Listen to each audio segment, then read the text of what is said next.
ଥରେ ଗୋଟିଏ ଗରିବ ଲୋକଟିଏ ଗୋଟିଏ ଗୋଟିଏ ଟଙ୍କା ବଞ୍ଚାଇକି ଗୋଟିଏ ଛୋଟ ଘରଟିଏ ବନାଇଲା। ଲୋକଟି ବହୁତ ପରିଶ୍ରମୀ ଥିଲା। ସେଥିପାଇଁ ଗୋଟିଏ ଗୋଟିଏ ଟଙ୍କା ବଞ୍ଚାଇକି ଗୋଟିଏ ଘର ବନାଇଲା। କାହିଁକି ନା ତା ପରିବାର ଝୁପଡ଼ିରୁ ଆସି ସେଇ ଛୋଟ ଘରେ ଖୁସିରେ ରହିବେ। ଏଥର ଗୋଟିଏ ବ୍ରାହ୍ମଣ ପାଖକୁ ଯାଇ ଘର ପ୍ରବେଶ ପାଇଁ ଗୋଟିଏ ଭଲ ଦିନଟିଏ ବଛାଗଲା। କିନ୍ତୁ ଘର ପ୍ରବେଶର 2 ଦିନ ପୂର୍ବରୁ ସେଠାକୁ ଝଡ଼ ତୋଫାନ ସହିତ ଗୋଟିଏ ବଡ଼ ଭୂମିକମ୍ପଟିଏ ଆସିଲା। ସେହି ଭୂମିକମ୍ପରେ ସେହି ଲୋକର ଘରଟି ପୁରା ଭାବରେ ଭାଙ୍ଗିଗଲା। କେତୋଟି ବ୍ୟକ୍ତି ସେହି ଲୋକଙ୍କୁ ଘର ଭାଙ୍ଗିବାର କଥାଟି କହିଲେ।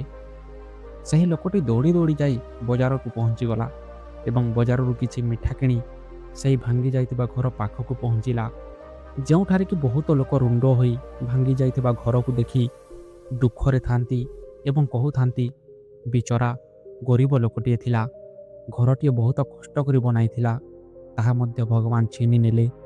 ଏବେ ସେହି ଲୋକଟି ମୁଣାରୁ ମିଠା ବାହାର କରି ସଭିଙ୍କୁ ଦେବାକୁ ଲାଗିଲା। ସଭିଏ ମିଠା ନେଲେ। ସେହିଠାରୁ ଗୋଟିଏ ବ୍ୟକ୍ତି ପଚାରିଲା, ଭାଇ, ଏତେ କଷ୍ଟ କରି ଗୋଟିଏ ଗୋଟିଏ ଟଙ୍କା ଏକାଠି କରି ଘରଟିଏ ବନାଇଥିଲ, କିନ୍ତୁ ଘରଟି ଭାଙ୍ଗିଗଲା। ଆମେ ସମସ୍ତେ ଦୁଃଖରେ ଅଛୁ, କିନ୍ତୁ ତୁମେ କାହିଁକି ଖୁସି ହୋଇ ମିଠା ବାଣ୍ଟୁଛ? କ'ଣ ତୁମେ ପାଗଳ ହୋଇଗଲ କି? ତମ ସାରା ଜୀବନର ଧନ ବର୍ବାଦ ହୋଇଗଲା ଏବଂ ତୁମେ ଖୁସି ହୋଇ ମିଠା ବାଣ୍ଟୁଛ। ଏହାର କାରଣ କ'ଣ? ସେହିଠାରୁ ସେହି ଗରିବ ଲୋକଟିଏ ହସିକି କହିଲା, ଭାଇ, ତୁମେ ଏହି ଘଟଣାର ଖାଲି ଗୋଟିଏ ପଟକୁ ଦେଖୁଛ, ଅନ୍ୟ ପଟକୁ ଅଣଦେଖା କରୁଛ। ଏହି ଘର ଭାଙ୍ଗିବାର ଦୁଃଖ ମୋତେ ବି ଲାଗୁଛି, କିନ୍ତୁ ସେହି ଦୁଃଖରୁ ମୋତେ ବହୁତ ଖୁସି ଏଥିପାଇଁ ଲାଗୁଛି କି ଏହି ଘରଟି ଆଜି ଭାଙ୍ଗିଗଲା। ନହେଲେ ତୁମେ ଭାବିକି ଦେଖ କି ଏହି ଘରଟି ଯଦି 2 ଦିନ ପଛରେ ଭାଙ୍ଗିଥାନ୍ତା ତ ମୁଁ, ମୋର ସ୍ତ୍ରୀ ଏବଂ ମୋର ପୁତ୍ର ପରିବାର ଏହି ଘରର ତଳେ ପୋତି ହୋଇ ମରିଯାଇଥାନ୍ତୁ। ତ ସେତେବେଳେ ଭାବ କ୍ଷତି କେତେ ବଡ଼ ହୋଇଥାନ୍ତା। ଏବେ ମୋର ହାତ ଗୋଡ଼ ଭଲରେ ଅଛି। ମୁଁ ତ ଆଜି ନହେଲେ କାଲି ପୁଣି ଘର ବନାଇ ଦେବି। ଯଦି କାହାର ଜୀବନ ଚାଲି ଯାଇଥାନ୍ତା ତ କ'ଣ ମୁଁ ଟଙ୍କା ଦେଇ ସେହି ଜୀବନକୁ ପୁଣି ପାଇଥାନ୍ତି?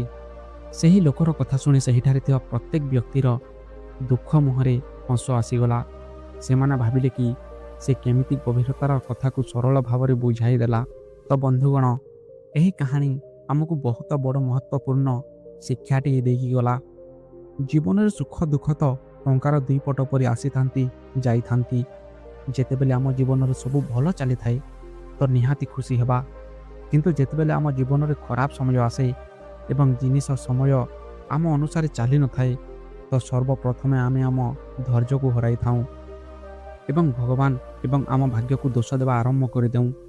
ଆମକୁ ସେତେବେଳେ ଖାଲି ଆମ ଦୁଃଖ ଦେଖା ଦେଇଥାଏ ଏବଂ ସେହି ଦୁଃଖ ଭିତରେ ରହି ଆମ ପାଖରେ ଯାହା କିଛି ଟିକିଏ ବଞ୍ଚିଥାଏ ଆମେ ତାକୁ ବି ହରାଇ ଦେଇଥାଉ।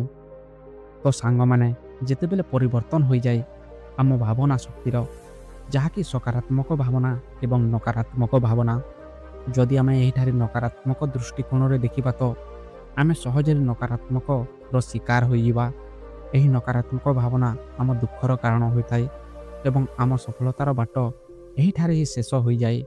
ସେଥିପାଇଁ ବନ୍ଧୁଗଣ, ଏହିଠାରେ ସବୁଠାରୁ ଜରୁରୀ କଥା ଅଟେ କି ଆପଣ କୌଣସି ପରିଶାନୀ କିମ୍ବା ଦୁଃଖର କାରଣରୁ ଦୁଃଖୀ ଅଟ ତ ସର୍ବପ୍ରଥମେ ନିଜ ଭାବନା କିମ୍ବା ବିଚାରକୁ ସକାରାତ୍ମକ ରଖ ଏବଂ ଆପଣ ସତ୍ୟତାର ବାଟରେ ଚାଲିଛନ୍ତି ଓ ପରିଶ୍ରମୀ ଅଟନ୍ତି ଏବଂ ନିଜର ଲକ୍ଷ୍ୟ ପାଇଁ ପରିଶ୍ରମ କରିବା ଜାଣିଛନ୍ତି ତ ଏହି ସଫଳତାର ସକାରାତ୍ମକ ପକ୍ଷକୁ ଦେଖିବା ପାଇଁ ଚେଷ୍ଟା କରନ୍ତୁ, ଧୈର୍ଯ୍ୟ ରଖନ୍ତୁ ଏବଂ ପରିଶ୍ରମ କରି ଚାଲନ୍ତୁ।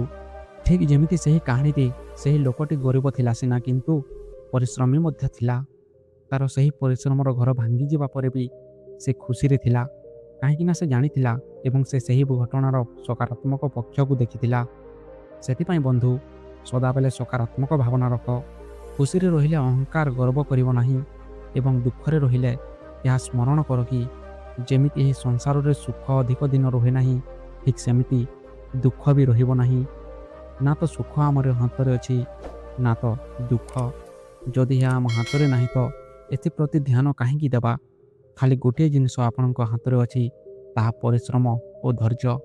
ଆପଣ ପରିଶ୍ରମ ଉପରେ ଧ୍ୟାନ ଦିଅନ୍ତୁ ଏବଂ ଧୈର୍ଯ୍ୟର ସହିତ ପରିଶ୍ରମ କରି ଆଗକୁ ବଢ଼ନ୍ତୁ।